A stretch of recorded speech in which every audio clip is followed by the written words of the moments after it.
Valeu, Isis. Boa noite para você. A gente segue daqui para frente com o Jornal da Cidade, as principais notícias do dia. Boa noite para você que está em casa e boa noite para você, Bianca. Boa noite, Alexandre. Boa noite a todos. Vejam só, cada vez mais as crianças estão conectadas, certo? E cada vez mais cedo estão navegando com o celular aqui, nas mãos. Se por um lado a internet é positiva, dá acesso a conhecimentos, por outro, quando mal administrada, vem acompanhada assim de perigos dos mais diversos, viu? As armadilhas estão lá, atrás das telas, perto dos pequenos e longe dos olhos dos pais. Por isso, os cuidados com o que eles estão assistindo e com quem estão conversando devem ser redobrados. A pequena Naila tem acesso apenas a vídeos infantis. Afinal, ela tem só 6 anos de idade e não pode absorver qualquer tipo de conteúdo na internet. O controle é feito de perto pelos próprios pais. Ela fica um tempo no celular, mas eu tô sempre pastorando, sempre vigiando, vendo o que ela está assistindo. Eu digo sempre assim, filha, aumenta um pouquinho o volume, que o que eu estou fazendo em casa eu também estou ouvindo o que ela está assistindo. Tanto cuidado não é para menos. Afinal de contas, por trás das telas existem muitas armadilhas. E desprotegidas, as crianças, por inocência mesmo, podem acabar caindo no papo de assediadores. Foi justamente o que aconteceu com uma menina de apenas 8 anos de idade em Acaraú, no litoral oeste do Ceará. Neste caso, a família estava atenta e procurou a polícia. Os pais da criança perceberam que a filha estava mantendo contato com um homem de 40 anos. As conversas aconteciam pelo Instagram. Em um dos trechos, o criminoso pergunta se eles vão poder se beijar. Ele insiste e quer saber se a criança já beijou na boca, se gosta de beijo demorado. O homem também pediu que a menina apagasse as mensagens trocadas. Segundo a Polícia Civil, nos diálogos, ele também dizia estar apaixonado pela garota e chegou a enviar fotos do órgão sexual para a criança. O homem foi preso em flagrante. Ele foi autuado em flagrante delito pelo crime específico do Estatuto da Criança e do Adolescente, 241D, de assediar essa menina, tentar manter essa conversa de cunho sexual com ela, bem como pela tentativa de estupro. A psicóloga e psicanalista Fabiana Vasconcelos diz que são necessários limites para o acesso à internet pelas crianças. E esse controle cabe aos pais ou responsáveis. Às vezes é difícil a gente imaginar que um aparelho de 8 centímetros contenha tanto perigo. Mas a gente vai ter que pensar que ali dentro ela se expande numa imensa cidade, onde ela tem uma praça onde todos esses membros se encontram. Então você tem que imaginar concretamente a sua criança dentro daquela praça e tendo esse contato com todos esses membros da sociedade. Ela também ressalta a importância de denunciar esse tipo de crime. A internet não é terra sem lei. E nós temos, finalmente, no estado do Ceará, uma delegacia de crimes digitais. Então, a gente pode agora ter um recebimento, um acolhimento maior da chegada dessas famílias, ou até mesmo de adultos que cheguem com problemas que aconteceram dentro do mundo digital. O advogado Daniel Maia explica que crimes de estupro contra crianças também podem ser cometidos pelos meios virtuais e que a lei impõe punições pesadas aos criminosos. Qualquer ato libidinoso mediante violência grave e ameaça, mesmo que seja pela internet, configura o estupro. E não só isso. Mesmo que não tenha tido esse ato libidinoso, o Estatuto da Criança e do Adolescente traz outros crimes, outras figuras típicas, como a corrupção de menores, como o estupro de vulnerável, que pode configurar em casos assim. Então, o que a população precisa entender e precisa saber é que até 14 anos não se pode ter nenhum tipo de intenção sexual com criança alguma. Esse é o Jornal da Cidade, que está só começando. Confira agora outros destaques da edição desta quarta-feira. Policial morre afogado durante perseguição dentro de açude no Cariri. E polícia descobre 10 milhões de reais e armas em casa onde cumpriria mandado pela Lei Maria da Penha. Especialistas garantem que o preço do combustível não vai voltar a subir após as eleições. E fiéis de São Francisco denunciam falta de estrutura da estrada, que vai receber domingo a volta da maior motorromaria do Ceará. A gente vai dar ainda dicas para você que está com dúvidas sobre título, local de votação. O Disque Eleitor ampliou o horário de atendimento. O nosso JC já está no ar.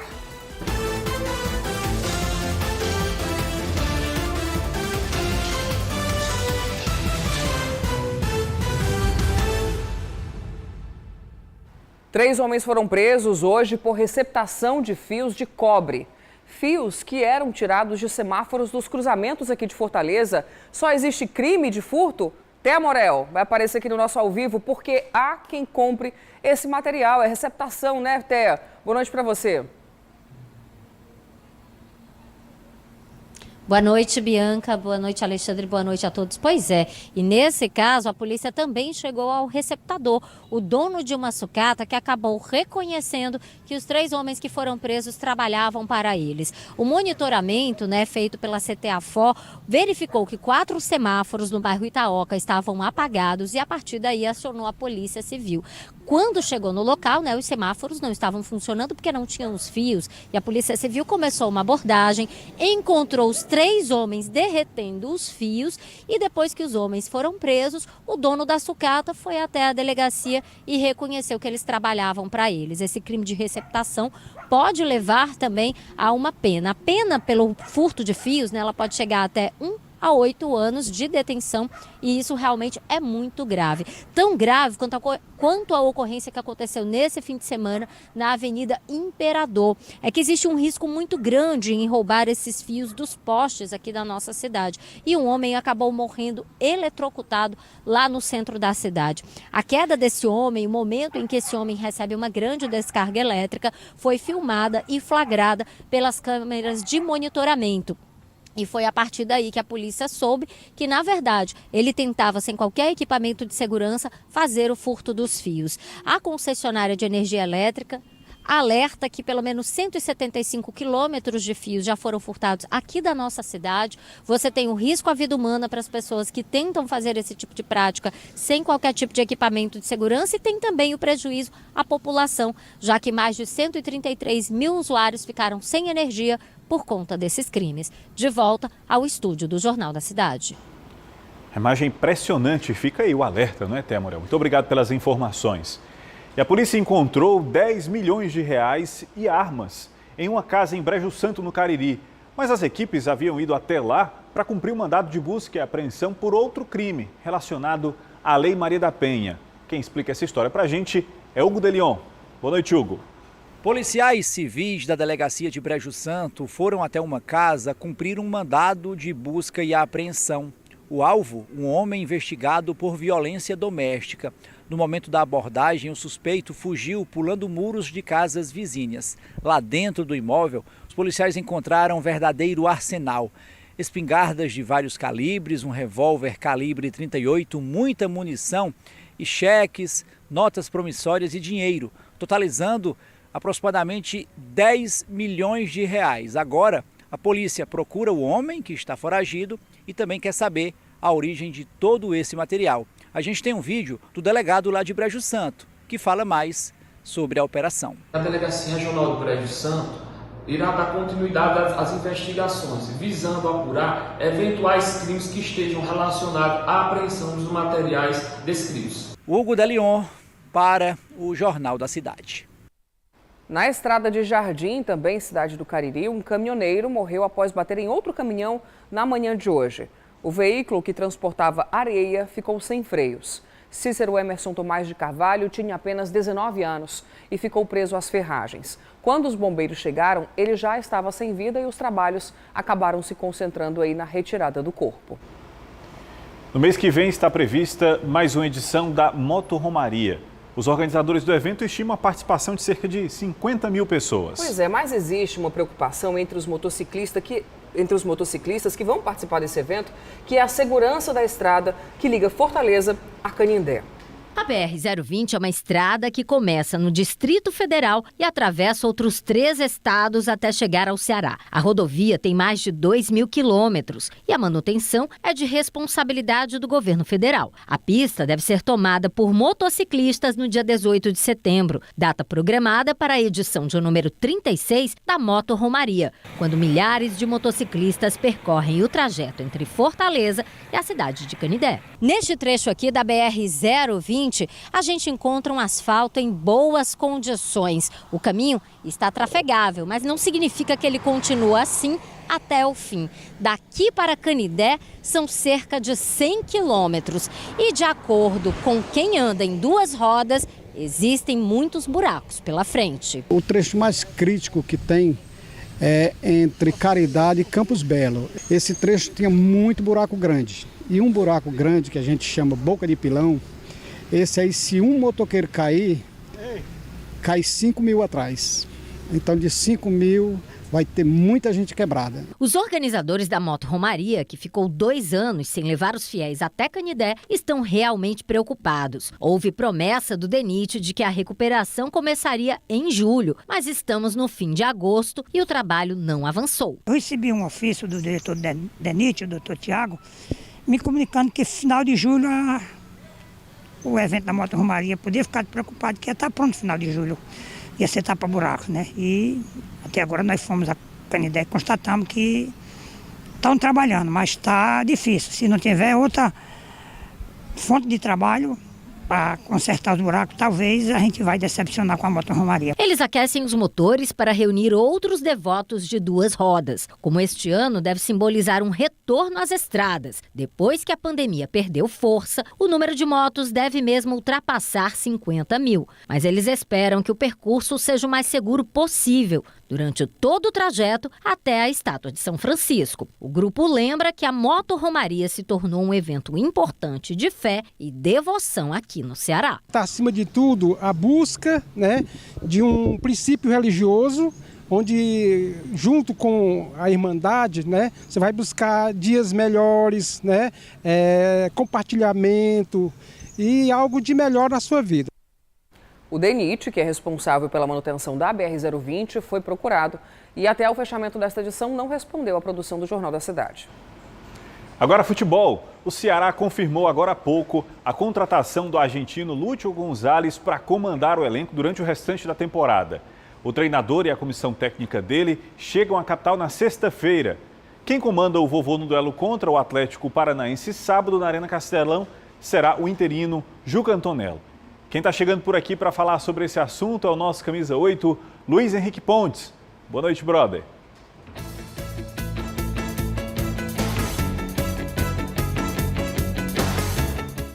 Olá pessoal, boa noite. A agonia acabou. Eu, como jornalista esportivo, já não aguentava mais esperar o anúncio do novo nome do técnico aí do Ceará. Imagine aquele torcedor mais apaixonado, mas após 10 dias com a vaga desocupada, abemos treinador. Lúcio Gonzalez é do Vozão, meus amigos. O namoro virtual entre a diretoria alvinegra e o treinador argentino, o Lúcio Gonzalez, se tornou realidade. Deu match, meus amigos. O hermano assinou o contrato. Agora só resta saber se ele vai assumir o cargo imediatamente ou se o auxiliar técnico permanente do Ceará, Juca Antonello, é quem vai seguir à frente do time até o confronto diante do Atlético Paranaense, sábado, 9 da noite, no Castelão. No meu ponto de vista, não há mais tempo a perder. O tempo é um inimigo no futebol. Parece óbvio, né, não? Bom, o que não é óbvio, mas isso nem vem ao caso e não faz a menor diferença, é ver a imprensa lá de baixo, do eixo sul e sudeste, fazendo reportagem sobre o único time que ainda não perdeu desde que o início do retorno começou da Série A do Brasileirão. E que time é esse, meus amigos? Ora, é o Fortaleza, com 4 vitórias em 4 jogos disputados, 6 gols marcados e nenhum gol sofrido. O Leão vem sendo aí motivo de comentários bem positivos dessa turma lá de baixo. Até o técnico Tite da seleção brasileira já elogiou o trabalho do Vojvodinha Paz e Amor. Realmente, o futebol é tão dinâmico que às vezes até dá para duvidar do que estamos presenciando. Meus amigos, tenham todos uma boa noite. Até a próxima, viu?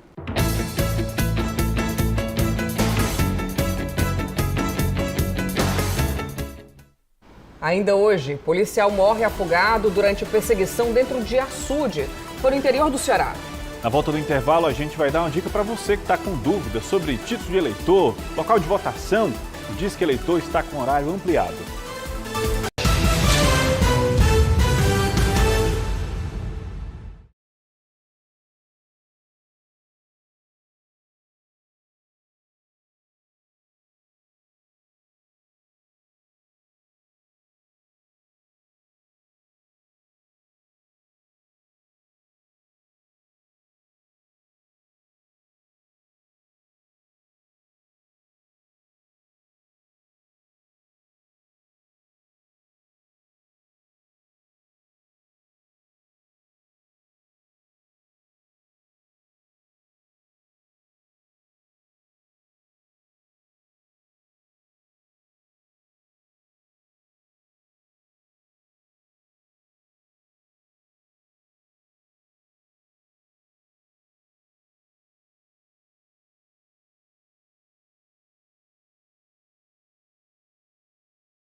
Se você tem alguma dúvida sobre a ida às urnas neste ano, como o seu local de votação ou como está a sua situação na Justiça Eleitoral, pode ligar para o número 148. É o Disque Eleitor que está com horário de atendimento ampliado e mais gente atendendo. Agora, o serviço de atendimento ao eleitor pelo telefone funciona das 7 da manhã às 7 da noite, de segunda a sexta-feira. Basta ligar para o número 148, que do outro lado da linha, os atendentes estão prontos para tirar todas as dúvidas. Disque Eleitor, Raíssa, bom dia. Pois não? Local de votação? Só um momento. Qual o seu nome completo? O eleitor pode se informar sobre situação eleitoral, multas eleitorais, convocação de mesários, local de votação e documentos necessários para votar e justificar. Também é possível solicitar certidões e agendar atendimento presencial nos cartórios eleitorais ou nas centrais de atendimento do Estado. A gente percebe que vai chegando perto das eleições, a procura vai aumentando e a gente precisa aumentar a quantidade da equipe, aumentar o horário que é disponibilizado, para que a gente possa absorver essas dúvidas dos eleitores. Neste período, a Central de Atendimento ao Eleitor recebe cerca de 400 ligações por dia. A partir do próximo mês, a expectativa é de que esse número cresça bastante. E já pertinho das eleições, serão mais de 12 mil ligações diárias. Por isso, a partir de setembro, o TRE irá ampliar ainda mais o horário de atendimento e o número de atendentes. Esse período também é muito comum, o eleitor tentando denunciar propaganda irregular, e aí a gente lembra que existe um aplicativo oficial da Justiça Eleitoral que pode ser baixado tanto no Android como no iOS, que se chama Pardal, tá? É por esse meio que a população pode fazer a denúncia de propaganda irregular.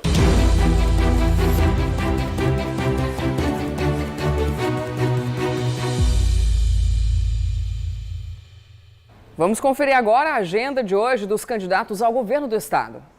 Roberto Cláudio, do PDT, fez caminhada no bairro Alto Alegre, em Fortaleza. Gravou propaganda eleitoral e participou de reunião com lideranças do município de Tururu, no norte do estado. Serlei Leal cumpriu agenda em Iguatu, no centro-sul do estado, onde conversou com estudantes universitários, visitou o Mercado Central, fez panfletagem no centro da cidade e à noite se reúne com apoiadores. Eumano Freitas, do PT, concedeu entrevista à emissora de TV e a um jornal. Fez caminhada na Barra do Ceará, participou de carreata em Bicuitinga, cidade da região jaguaribana, e agora à noite participa de carreata em Limoeiro do Norte.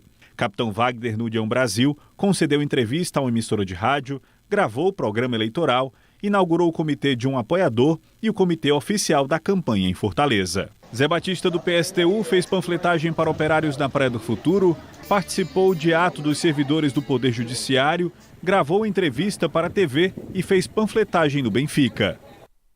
Chico Malta, do PCB, teve apenas a agenda interna do partido. Em instantes, homem é preso dentro de agência bancária com documentos falsos, pronto para fazer um empréstimo. E ainda a inauguração do Museu do Bode Ioiô, que conta a história de Fortaleza sob um olhar diferente.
Foi preso dentro de uma agência bancária em Fortaleza no momento em que tentava fazer um empréstimo.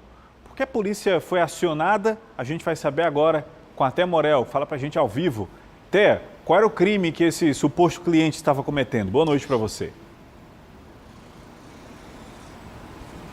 Boa noite, Alexandre. Pois é, esse homem, que a princípio foi identificado como Luiz Jorge da Silva, tem 58 anos e as pessoas que estavam na agência bancária desconfiaram que ele estava utilizando uma documentação falsa para pedir o empréstimo.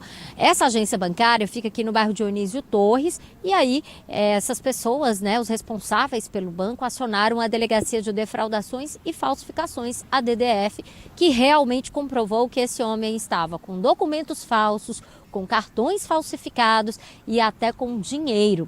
De acordo com a investigação da polícia, esse homem já teria conseguido aí pelo menos R$5.000 em cartões. Ele comprava cartões que eram roubados de outras pessoas e a partir daí ele fazia várias compras de várias maneiras. Ele é acusado realmente desse golpe e não é o único não. A DDF falou que já disparatou um grupo aqui na cidade formado por pelo menos 46 pessoas e que também cometia esse mesmo tipo de crime. De volta ao estúdio. Deu certo até hoje, né, Té? Agora vai responder pelo crime. Obrigada pelas informações. Bom, um policial militar morreu afogado durante uma perseguição dentro do açude. Mais detalhes sobre esse caso, também ao vivo, com a Mônica Damasceno.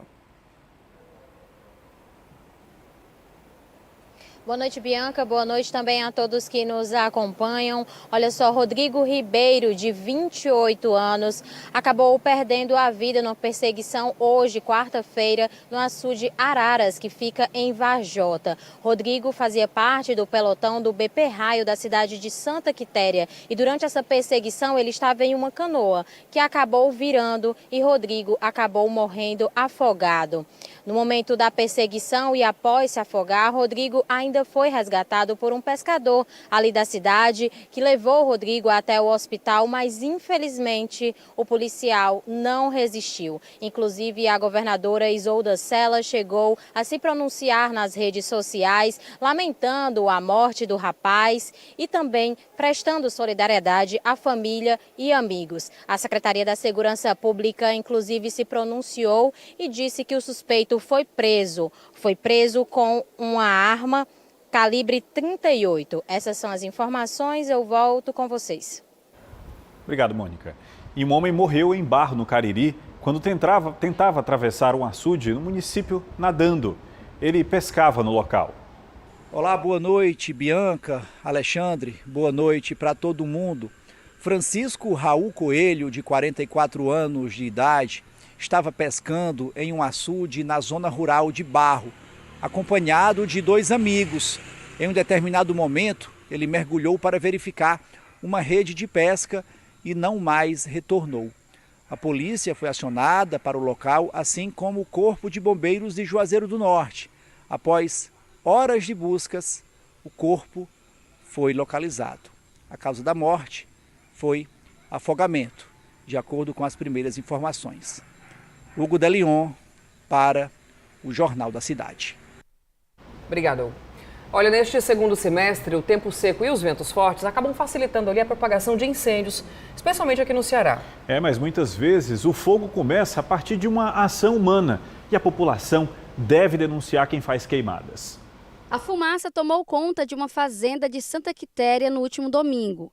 Esse período é chamado de BRO pelo Corpo de Bombeiros. Agosto, setembro, outubro, novembro e dezembro, os meses que se aproximam, são conhecidos pelos incêndios. Nós temos uma intensidade maior das queimadas em vegetação. Isso acontece pelo efeito dos 30, que são ventos acima de 30 km por hora, umidade abaixo de 30% e temperatura acima de 30 graus Celsius. Essa combinação de vegetação seca, ventos intensos, temperatura alta e umidade relativa do ar torna esse período favorável para os incêndios. Mas ainda assim, em alguns casos, a principal vilã é a ação humana. Tem pessoas que causam essa queimada, que quando eles vão botar fogo, por exemplo, em um terreno baldio, devido a esse efeito, facilmente eles perdem o controle do fogo.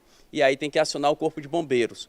Quando alguém no interior vai botar fogo para poder cultivar o solo, eles perdem também rapidamente o controle desse fogo devido ao efeito dos 30. A fumaça pode causar acidentes de trânsito, os animais daquela vegetação também podem vir a morrer, de modo que as casas da vizinhança, também da zona rural, correm risco. A população pode denunciar as práticas e caso ocorra algum incêndio. Você pode ligar para o Disque Denúncia do Governo do Estado, que é 185, e se tiver alguma ocorrência de incêndio, você pode ligar para o Corpo de Bombeiros, que é o telefone 193. E olha, a baixa qualidade do sono está diretamente ligada à saúde do coração. É o que aponta um estudo realizado pela Associação Americana que estuda esse órgão. Para que a hora de dormir seja melhor, vale a pena investir em alguns cuidados que o JC mostra agora. A Associação Americana do Coração atualizou pela primeira vez em 12 anos o conjunto de fatores de risco para a saúde do coração. Já estavam nesta lista o tabagismo, a má alimentação, a falta de atividade física, os altos níveis de colesterol, glicose no sangue, índice de massa corpórea e pressão arterial.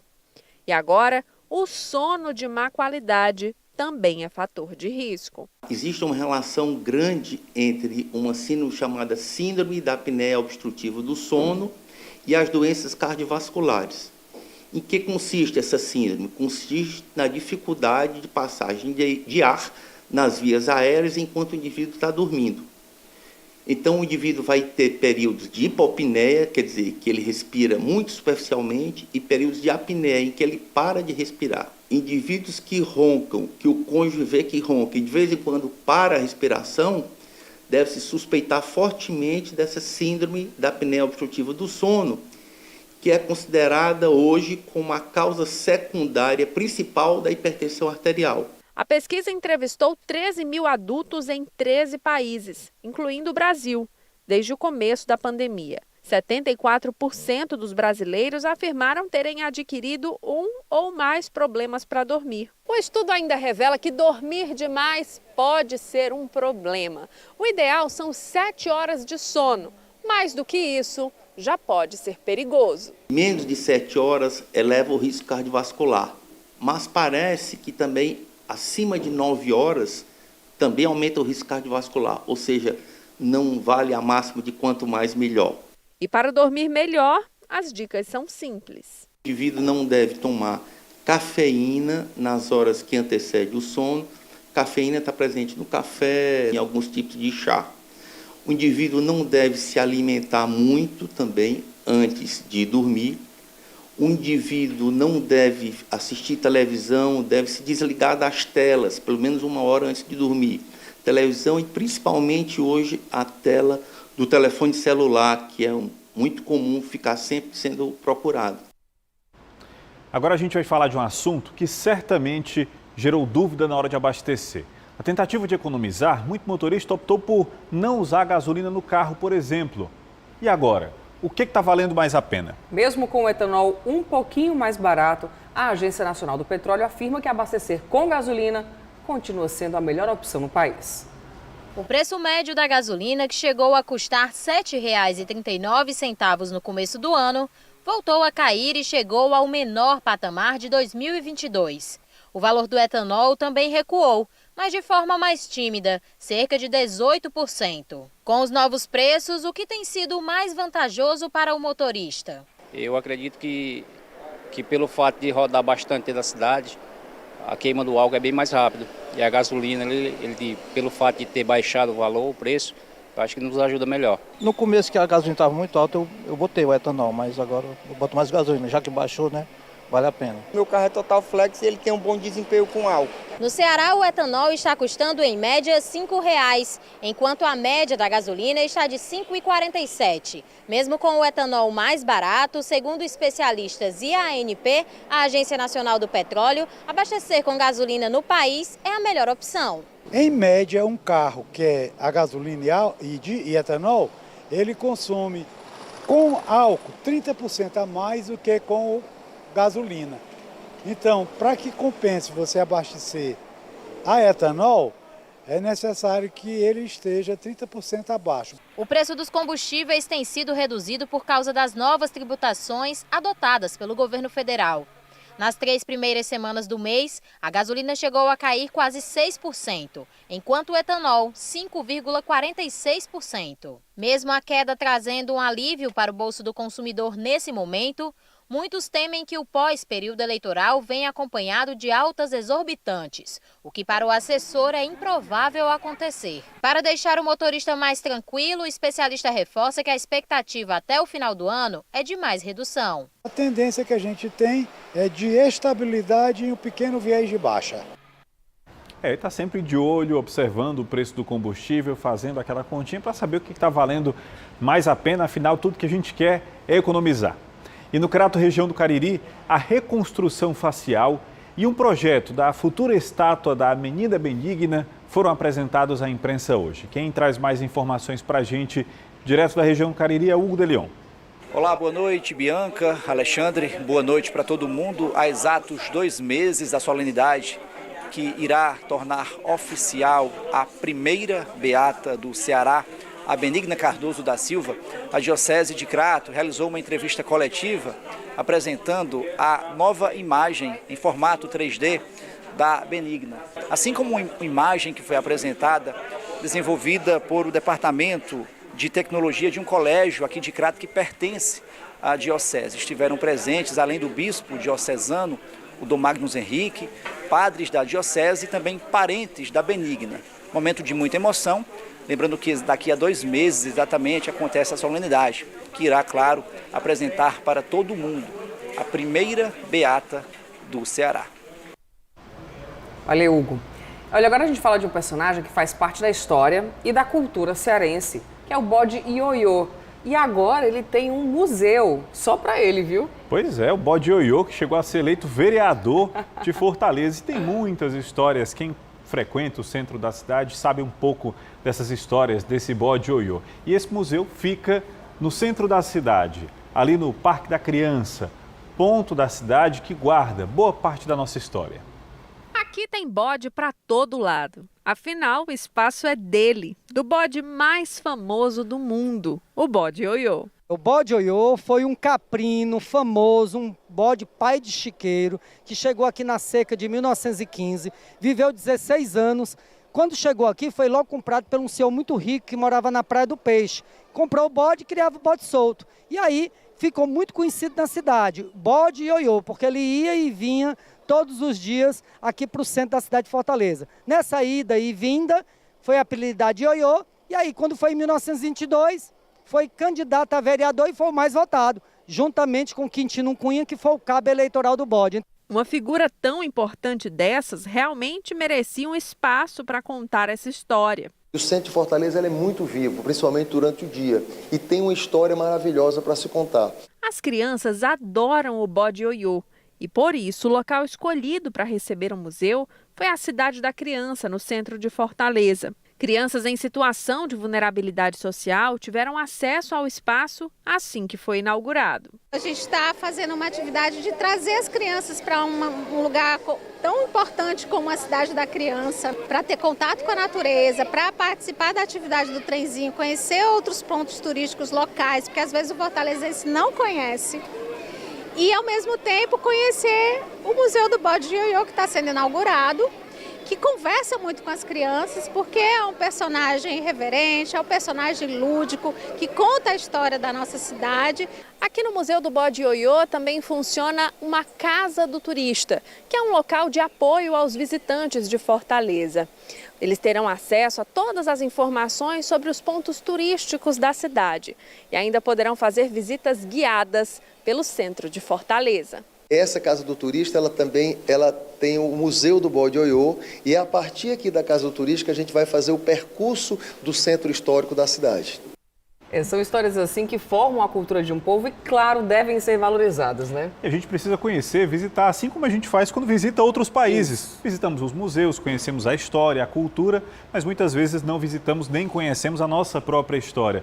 Precisamos valorizar mais espaços como esse, precisamos conhecer a nossa história. Conhecemos a história de outros países, de outros continentes, de outras nações, mas muitas vezes não sabemos o que se passou e como a nossa sociedade foi construída. Fica aí esse convite, então, aqui do JC. Jornal da Cidade termina aqui. Amanhã às 6h30, Luciana Ribeiro e Miguel Anderson Costa chegam com o Balanço Geral amanhã. Excelente noite para você. Assista agora as notícias do Brasil e do mundo no Jornal da Record. Logo em seguida tem Reis e Amor Sem Igual. A você uma excelente noite e até amanhã. Tchau.